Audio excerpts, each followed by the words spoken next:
네, 상대적으로 낮은 대출 금리와 24시간 서비스를 강점으로 내세운 인터넷 전문은행이 오늘부터 서비스를 시작했습니다. 이렇게 활용하면 더 편리하다고 합니다. 화면 보여드리겠습니다.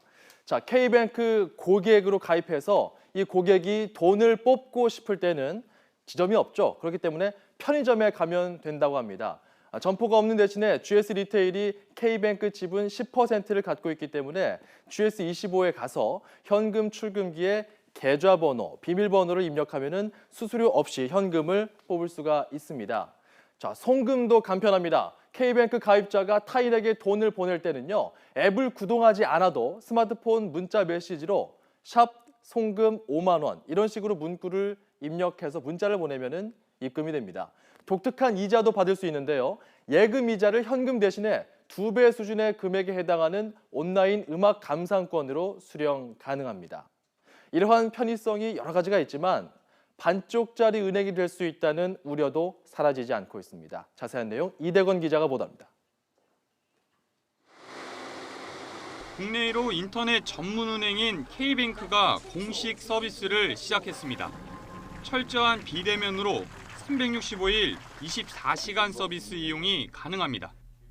스마트폰에 K뱅크 앱만 내려받으면 밤낮 없이 주말이나 공휴일, 평일 구분 없이 언제라도 필요한 시간에 어디서든 모든 은행 서비스를 이용하실 수가 있습니다.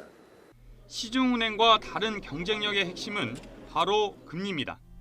직장인 신용대출은 2%대로 낮췄고 대표적인 정기예금 상품은 최대 연 2%의 금리를 받을 수 있습니다. 문자로 간편하게 돈을 이체할 수 있는 퀵 송금도 인터넷 은행다운 서비스로 꼽힙니다. 모든 것을 인터넷으로만 하는 것은 아닙니다. 현금 출금기에 계좌번호와 비밀번호를 넣으면 현금을 바로 뽑을 수 있습니다. 여기서 수수료도 발생하지 않습니다.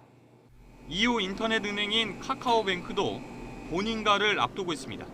그런데 인터넷 전문은행 앞에는 은산분리라는 거대한 벽이 있습니다.